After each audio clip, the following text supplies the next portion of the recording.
오늘 우리에게 주신 하나님의 말씀은 요한복음 4장 1절부터 10절까지 말씀입니다. 봉독합니다. 1절 예수께서 제자를 삼고 세례를 베푸시는 것이 요한보다 많다 하는 말을 바리새인들이 들은 줄을 주께서 아신지라. 2절 예수께서 친히 세례를 베푸신 것이 아니요 제자들이 베푼 것이라. 3절 유대를 떠나사 다시 갈릴리로 가실새. 4절 사마리아를 통과하여야 하겠는지라. 5절 사마리아에 있는 수가라 하는 동네에 이르시니 야곱이 그 아들 요셉에게 준 땅이 가깝고. 6절 거기 또 야곱의 우물이 있더라. 예수께서 길 가시다가 피곤하여 우물 곁에 그대로 앉으시니 때가 6시쯤 되었더라. 7절 사마리아 여자 한 사람이 물을 기르러 왔음에 예수께서 물을 좀 달라 하시니. 8절 이는 제자들이 먹을 것을 사러 그 동네에 들어갔음이러라. 9절 사마리아 여자가 이르되 당신은 유대인으로서 어찌하여 사마리아 여자인 나에게 물을 달라 하나이까 하니 이는 유대인이 사마리아인과 상종하지 아니함이러라. 10절 예수께서 대답하여 이르시되 내가 만일 하나님의 선물과 또 내게 물 좀 달라 하는 이가 누구인 줄 알았더라면 내가 그에게 구하였을 것이요 그가 생수를 내게 주었으리라. 순천에 나름 유명한 카페들이 많이 있습니다. 이런 카페나 혹은 식당들 중에 장기적으로 손님들의 관심과 선택을 받는 업체들의 공통점이 있습니다. 그게 뭐냐면 그 업체의 대표 메뉴 혹은 독특한 장점이 변함없이 고객들을 계속 만족시킨다는 겁니다. 사람들이 그 대표 메뉴나 독특한 장점을 체험하러 돈을 내고 그 업체를 방문하는 겁니다. 그런데 처음 개점해서 좀 장사가 되다가 점점 망하는 업체들도 있습니다. 잘 안 되는 데가 있습니다. 그 업체들의 공통점은 뭐냐면 대표 메뉴나 독특한 장점이 퇴색되거나 사라집니다. 갈 때마다 음식 맛이 바뀐다든지 혹은 대표 메뉴가 품절이라든지 없어진다든지 그러면 그 업체는 오래 가지 않습니다. 사람들은 그 대표 메뉴를 기억하고 그 길을 갑니다. 그것이 없어지고 나면 고객들이 굳이 그곳에 가서 돈과 시간을 쓸 이유가 없어지는 겁니다. 여러분, 교회도 마찬가지입니다. 사람들은 무엇을 위해 교회에 올까요? 교회도 교회가 반드시 제시해야 될 기본기, 대표 메뉴가 있습니다. 그것 때문에 교회를 찾는 사람들이 만족감을 느끼며 계속 교회에 오게 됩니다. 교회의 대표 메뉴가 뭘까요? 세상살이에 지친 고달픈 사람들이 피곤한 몸을 이끌고 교회에 와서 시간을 헛되이 낭비하지 않고 의미를 찾으려면 교회에 무엇이 있어야 할까요? 다른 것 다 있어도 그것이 없으면 안 되는 것. 다른 것 다 없어도 그것만 있으면 되는 것. 그 교회의 대표 메뉴는 뭘까요? 지난 2주 동안 말씀을 드렸습니다만 이 본문에 등장하는 이 수가 마을의 여인은 평범하지 않은 삶을 살았습니다. 결혼 생활이 굉장히 힘들었습니다. 기대감을 채워주지 못했습니다. 남편과 마음이 맞지 않았습니다. 그래서 5번 결혼하고 5번 이혼하고 6번째 남자와 살고 있었습니다. 그로 인해서 마을 사람들로부터 손가락질을 받았습니다. 왕따로 살았습니다. 평범한 여인이 아니죠. 5번 결혼하고 6번째 남자와 사는 것 쉬운 일은 아닙니다. 이 여인은 혼자서는 살 수 없는 사람입니다. 누군가가 늘 옆에 있어 주어야 하는, 누군가의 위로와 사랑이 늘 곁에 있어야만 삶의 의미를 느끼고 살아갈 수 있는 심약하고 의존적인 여인입니다. 사람의 관심에 목매는 관종입니다. 이렇게 사람이 가장 절실한 여인인데 역설적으로 사람 만나는 것이 가장 힘든, 그래서 늘 사람들을 피해 다니는 여인입니다. 이 여인이 마을 밖 야곱의 우물을 찾았습니다. 우물을 찾은 이유가 뭡니까? 물이 필요해서 우물을 찾았죠. 왜 물을 찾습니까? 물 안 먹으면 죽으니까. 살기 위해서 우물을 찾은 겁니다. 사람들의 따가운 시선이 두려워서 사람들과 만나는 것을 극도로 싫어하는 여인이지만 자신의 필요를 채우기 위해서 어쩔 수 없이 사람들과 만나는 위험을 무릅쓰고 우물로 왔습니다. 그렇게 갈급한 마음으로 우물로 왔는데 앞불싸 사람을 피하려고 일부러 그 뜨거운 대낮에 우물을 왔는데 웬 남자가 떡하니 앉아 있는 겁니다. 우물 곁에. 마치 그 여인을 기다리고 있었던 것처럼. 그냥 집으로 돌아갈까? 나중에 다시 올까? 아니면 남자를 그냥 투명인간 취급하고 모른 채 물을 길어서 갈까? 마음속으로 갈등이 굉장히 많았을 겁니다. 여인이 보기에 그 남자는 저 그림엔 좀 이렇게 아주 멋지게 거창하게 나와 있습니다만 사실 저렇게 멋진 분이 아닙니다. 예수님은 저 뜨거운 대낮에 남자 혼자 저렇게 마을 밖에 우물 곁에 앉아 있는 것으로 보아서 지체 높은 양반은 아니지요. 입은 옷으로 봐서 사마리아 사람들을 상종하지 않는 유대인으로 보입니다. 행색이 가난해 보입니다. 손이 거칠고 피부가 검게 탄 것으로 봐서 막노동을 하는 사람 같습니다. 얼굴에 피곤이 역력하고 먼지 끼고 낡은 신발을 보아 장거리 여행을 하고 있는 나그네임에 틀림이 없습니다. 뭐 하는 사람일까? 별로 궁금하지 않은 사람입니다. 아무리 대낮에 확 트인 공간이지만 모르는 남자와 단 둘이서 우물 곁에 있게 되는 상황은 여인을 무척 긴장하게 만들었습니다. 고민이 되었지만 나중에 다시 물 뜨러 오다가 혹시 마을 사람들이라도 만나면 더 불편하니까 그냥 눈 찔끔 감고 물을 떠가기로 결심을 했습니다. 그렇게 우물 곁으로 와가지고 물을 뜨고 이제 막 가려고 하는데 우려했던 일이 일어납니다. 실례지만 물 좀 주시오. 남자가 그녀를 불렀습니다.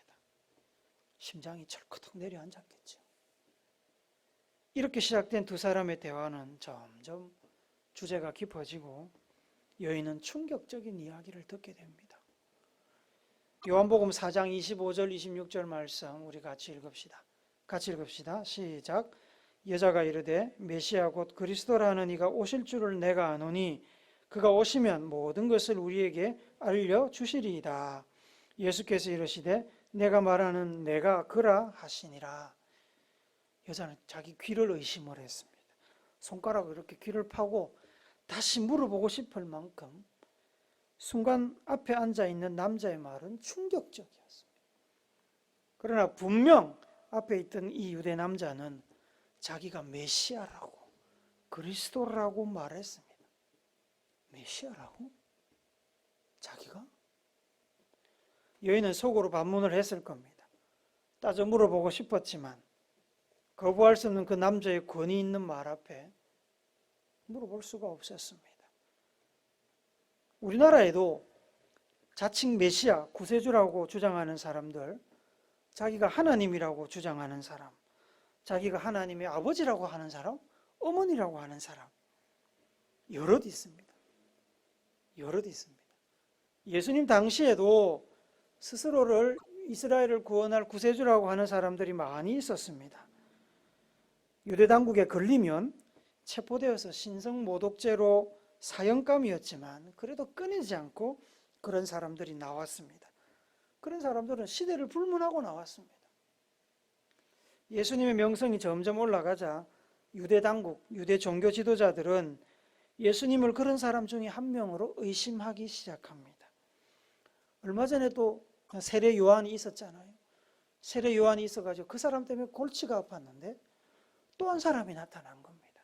그래서 이 유대 종교 지도자들은 정탐꾼을 보내가지고 예수님의 일거수일투족을 계속 지켜보고 있었습니다. 다행히 본문이 일어나고 있는 이 장소는 사마리아 지역이었고 예수님을 감시하던 유대인들은 그곳까지 따라오지 않았습니다. 예수님과 대화하면서 예수님이 보통 사람이 아니라는 것은 느끼고 있었는데 갑자기 이 남자가 자기가 메시아라 그러니까 많이 놀랐을 거 아닙니까, 여자가. 그런데 예수님이 본인이 메시아라고 말한 직후에 이제 막 여자의 그 반응이 나올 만한 그때에 성경은 갑자기 화면을 확 바꿔버립니다. 예수님과 그 여인의 대화를 끊어버립니다. 이 장면이 본문 요한복음 4장 26절에서 27절 넘어가는 구절입니다. 봅시다. 26절에 보시면 내가 그러하시니라 그렇게 하고 나서 갑자기 27절에서 이때의 제자들이 장면이 싹 바뀌어버립니다. 예수님과 여인 간의 대화 장면이 갑자기 끊기고 음식을 들고 마을에서 돌아오던 제자들이 등장합니다. 제자들은 굶고 있을 예수님을 생각하면서 기쁜 마음으로 손에 음식을 들고 아마 수다를 떨면서 우물 곁으로 왔을 겁니다. 영화 같은데 이렇게 보면 이런 장면일 것 같아요. 예수님과 여인이 이제 막 이야기를 나누고 예수님이 내가 메시아야 그러고 여자가 막 놀라려고 하는데 갑자기 줌아웃이 되면서 화면이 예수님과 여인에게서 멀어집니다. 그리고 우물 곁으로 접근하는 제자들이 그 넓은 스크린 앵글 안으로 싹 들어옵니다. 더 이상 예수님과 여인의 대화 소리는 들리지 않고 제자들의 수다 소리만 들립니다. 야, 이거 맛있겠다 뭐 이런 거 있잖아요. 와, 싼 거에 싸게 잘 샀다 뭐 이런 거. 예수님 기다리실 텐데 빨리 가자 이런 얘기들이 막 들어옵니다. 감독은 지켜보던 관객들을 예수님과 여인의 대화로부터 차단해버림으로 인해서 예수님과 여인의 대화 내용에 더 많은 호기심을 갖게 만듭니다. 도대체 무슨 얘기를 했을까? 무슨 대화가 오갔을까요? 예수님의 제자들이 예수님과 여인의 대화에 끼어든 후에 정확하게 무슨 일이 있었는지는 알 길이 없습니다. 보시는 바와 같이 성경에서는 전혀 기록하고 있지 않습니다. 성경 요한복음이 끝이 나도록 그 일에 대해서 오늘날까지 그 일에 대해서 아무 얘기를 안 하십니다. 아마도 예수님을 만나 변화되는 과정은 사람마다 다 다르기 때문에 한 가지 모습으로 이렇게 어떤 변화의 과정이 고정되는 것을 피하려고 감추신 것이 아닐까. 그리고 그 변화의 과정은 그냥 신비로 남겨두신 것이 아닐까 생각만 할 뿐입니다. 다만 분명한 것은 여인이 예수님을 제대로 만났다는 겁니다. 그 길지 않은 시간에 여인이 예수님을 만나고 예수님을 메시아로 인정하게 되었습니다.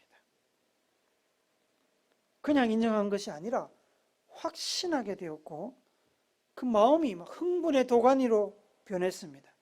얼마나 흥분하고 놀랬던지 이 여인이 마을로 바로 뛰어가 버립니다.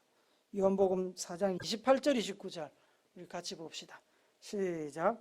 여자가 물동이를 버려두고 동네로 들어가서 사람들에게 이르되 내가 행한 모든 일을 내게 말한 사람을 와서 보라. 이는 그리스도가 아니냐 하니. 우리말 성경을 한번 더 볼까요? 시작. 여인은 물항아리를 내버려 둔 채 마을로 돌아가 사람들에게 말했습니다. 와서 내 과거를 모두 말해준 사람을 보십시오. 이분이 그리스도가 아니겠습니까? 물동이를 버려두고 갈 만큼 여인은 그리스도를 만난 기쁨에 지금 흥분해 있었습니다. 여인이 누구에게로 갔다고요? 같이 살고 있던 남자에게로 갔다고요? 아닙니다. 마을 사람들한테 갔습니다. 예수님을 만나기 전에 그렇게 만나기를 피했던, 회피했던 사람들, 자기를 값싸고 천박한 여인으로 여기고 뒤에서 수군거리며 손가락질하던 그 마을 사람들을 만나러 갔습니다. 여인이 대낮에 거리로 나와서 마을 사람들을 붙들고 메시아를 만났다고 막 큰 소리를 떠들고 얘기를 하니까 마을 사람들은 아마 속으로 이렇게 생각했을지 모릅니다. 저 여자가 오늘 제정신이 아니네. 오늘 뭐 잘못 먹었나? 같이 살던 남자가 떠나버렸나? 왜 저러지? 평소에는 늘 사람들의 눈치를 보던 여인이 오늘은 사람들을 신경 쓰지 않고 사람들이 자기를 보는 그 눈을 신경 쓰지 않고 자기가 메시아를 만났다고 소리치는 모습을 보며 동네 사람들은 그녀에게 관심을 보이기 시작합니다. 와서 보라. 이는 그리스도가 아니냐. 여인은 지금 마을 사람들에게 자기가 만난 사람이 그리스도인지 아닌지 질문하고 있는 게 아닙니다. 확신을 가지고 자기가 그리스도를 만났으니까 같이 만나러 가자. 마을 사람들을 지금 초청하고 있는 겁니다. 대낮에 마을에 들어가서 사람들에게 간 것도 과거에 없었던 일이고, 사람들에게 먼저 다가가서 말을 건 것도 과거에는 상상도 할 수 없었던 일이고, 여자가 달랐습니다. 더 이상 이 여자가 물길로 집을 나올 때 그 외톨이 자존감 낮은 관종이 아니었습니다. 변했습니다. 우리가 들을 수 없었던 그 예수님과의 대화 이후에 이 여인은 예수님을 메시아로 믿고 받아들였습니다. 그 결과 새 사람이 되었습니다. 예수님은 거듭된 이혼과 재혼으로 인해 열등감과 수치심에 빠져있던 여인을 치료하셨습니다. 여인의 그 자아를 건강하게 회복시키셨습니다. 그래서 사람들 만나는 게 이제 두렵지 않은 겁니다. 당당한 겁니다. 진리로 영적인 억눌림에서 그녀를 구해주셨고, 예루살렘에서도 말고 사마리아에서도 말고 영과 진리로 예배드리면 하나님이 다 받으신다는 예수님의 그 말을 듣고 열등감에서, 신앙적인 열등감에서 해방되었습니다. 자유하게 되었습니다. 그리스도를 만난 기쁨과 감격과 확신이 막 속에서 넘쳐났습니다. 한 번도 사람을 만나는 것을 부끄러워해 본 적이 없는 사람처럼 마을 사람들에게 달려가서 자신이 만난 예수를 자랑하기 시작했습니다. 누구든지 만나게 되면 붙들고 자신이 만난 예수님, 자기의 과거를 다 알고도 무시하지 않으시고 이야기를 들어주시고 마음의 아픔과 상처를 끄집어내서 치료해 주시고 영원히 솟아나는 샘물을 주시는 그 예수님을 소개하기 시작한 겁니다. 소개하고 싶어서, 예수님을 자랑하고 싶어서, 그 예수님 만난 걸 자랑하고 싶어서 견딜 수가 없었습니다. 얼마나 좋았으면 물도로 갔다가 물동이를 내버려 두고 달려갔겠습니까? 물도로 가는 거 걱정이 없는 거예요. 사람들이 많을 때가 하나 적을 때가 하나 걱정이 없는 거예요. 여인의 말을 듣고 마을 사람들이 놀라워하면서 그 여인과 함께 우물로 갑니다. 어떻게 해서 마을 사람들은 여인의 말만 듣고 우물로 갔을까요? 여인이 막 청산유수처럼 말을 잘해서 그랬을까요? 아니죠. 여인이 변화되어 있었기 때문입니다. 이 여인이 어제 알던 그 여자가 아니었기 때문입니다. 늘 어둡고 굳어진 얼굴을 하고 사람들을 피하고 숨기에만 급급해하던, 마을 사람들과는 말을 섞지 않으려고 최선을 다했던 그 여인이 아니었다니까요. 기쁨과 감격에 찬 얼굴로 나타나서 전에 없던 자신감과 밝은 목소리로 마을 사람들에게 먼저 말을 걸고 자기의 과거를 다 알고 계신 메시아를 만났다고 큰 소리로 자랑하고 있었기 때문입니다. 그러나 외적인 변화와 함께 여인에게서는 과거에 느낄 수 없었던 그 신령한 힘과 확신이 느껴졌을 겁니다. 왜냐하면 예수님을 만나 변화되었다는 것은 성령께서 임하셔서 여자의 속사람을 변화시켰다는 뜻입니다. 이제 막 예수님을 만나가지고 새롭게 변화됐으니까 그 안에 성령이 얼마나 충만하겠습니까? 처음 예수님을 만났던 때를 한번 돌이켜 보십시오. 얼마나 뜨거워졌겠습니까? 여인의 말과 행동을 보면서 여인을 이렇게 변화시킨 사람이 도대체 누구인지 마을 사람들은 궁금해졌던 겁니다. 그래서 그 여인을 따라서 막 그 뜨거운 대낮에 단체로 마을을 벗어나서 우물가로 달려간 겁니다. 우물가로 달려간 마을 사람들은 그곳에서 예수님을 만났습니다. 예수님의 말씀을 들었습니다. 예수님의 말씀을 더 듣고 싶어서 예수님을 마을로 초청합니다.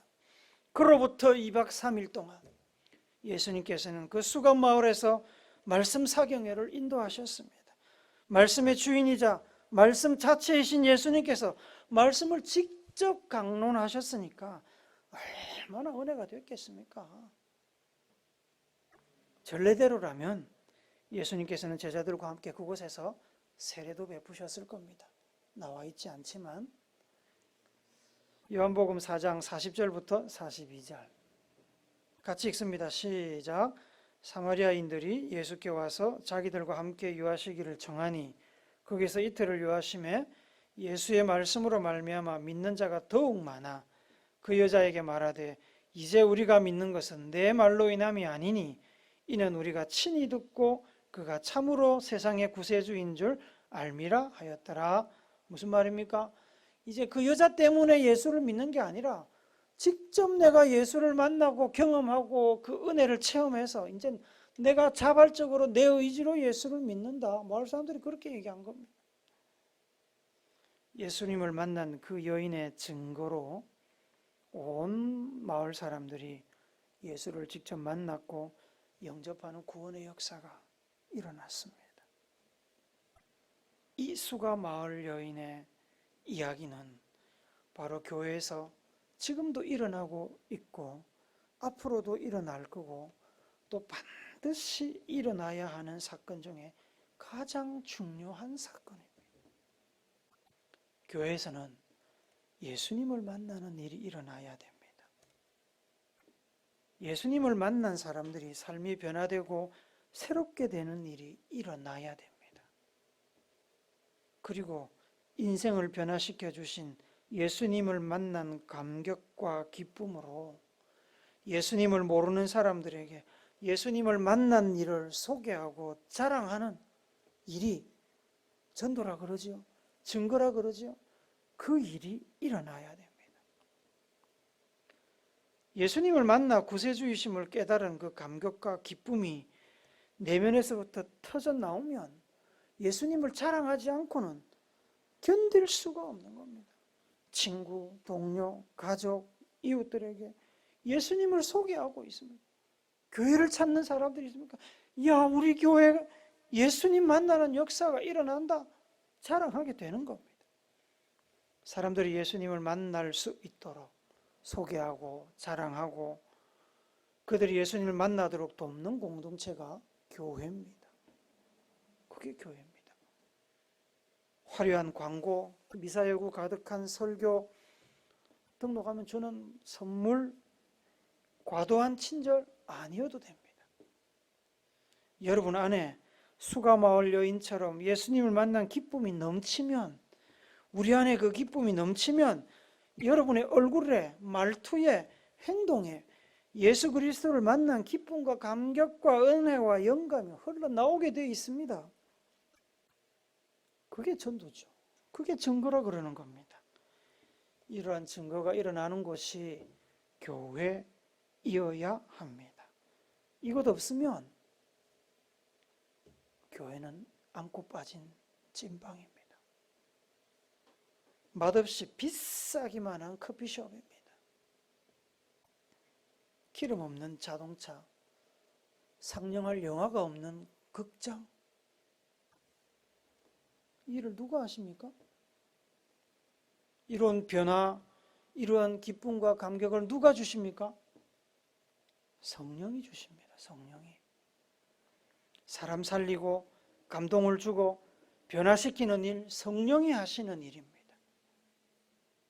목사가 하는 일이 아닙니다. 성도가 하는 일도 아닙니다. 다만 목사와 성도들이 한 마음이 되어서 성령께서 하나님께서 하시는 일에 동참하는 겁니다. 하나님의 손과 발이 되어서 성령의 전령이 되어서 목사는 하나님의 말씀을 잘 전달하고 성도들은 하나님의 사랑의 손길을 잘 전달하는 것이 우리가 하는 일입니다. 우리가 하는 일. 제자들이 예수님의 손발이 된 것처럼 목사와 성도들이 하나님의, 예수님의, 성령님의 손발이 되어야 됩니다. 목사와 성도들이 하나님의 뜻에 순종하여 잘 쓰이면, 잘 쓰임 받으면 하나님께서 사람을 변화시키십니다. 사도 바울이 했던 이야기 기억하십니까? 씨를 뿌리고 물을 주는 것은 사람이지만 자라게 하시는 것은 하나님이 하신다고 그랬습니다. 우리가 아무리 씨를 뿌리고 물을 줘도 하나님이 자라게 하지 않으시면 이 꽃 보십시오. 시들어 죽잖아요. 이렇게 됩니다. 그러나 하나님이 자라게 하시면 이렇게 예쁜 꽃들이 생기는 거예요. 우리는 그 하나님의 사역에 거들 뿐입니다. 대충 거들면 안 되고 그 대신에 열심히 거들어야 됩니다. 사랑하는 우물교회 성도 여러분, 교회의 대표 메뉴, 교회의 기본, 교회에 반드시 있어야 될 것은 예수님이죠. 교회에 예수님이 계셔야 됩니다. 예수님을 만나고 경험하고 증거하는 일이 있어야 됩니다.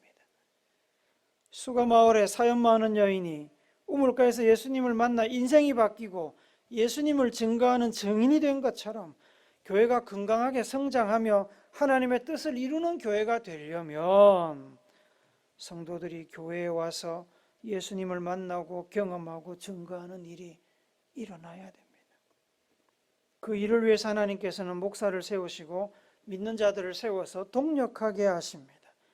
하나님이 부르신 일꾼들이 하나님의 뜻을 따라서 섬기고 봉사할 때 낯선 나그네들이 우물을 찾아 헤매는 갈급한 영혼들이 하나님의 은혜와 사랑과 관심을 경험하고 변화되고 정착하고 성장하고 더 나아가서 섬기게 되는 그런 선순환, 재생산이 일어나게 되는 겁니다. 우물교회는 그런 교회 되면 좋겠습니다. 우물교회 성도들이 그렇게 하나님께 귀하게 쓰임받는 성도들이 되었으면 좋겠습니다. 하나님의 사랑과 관심을 잘 전달하고 하나님의 말씀을 잘 전달하는 하나님의 귀한 손과 발이 되어서 가곡동 이 지역뿐만 아니라 순천 또 이 나라 이 온 세계에 귀하게 크게 위대하게 쓰임받는 우물교회와 또 우리 성도들이 다 되시기를 예수님의 이름으로 축복합니다. 아멘.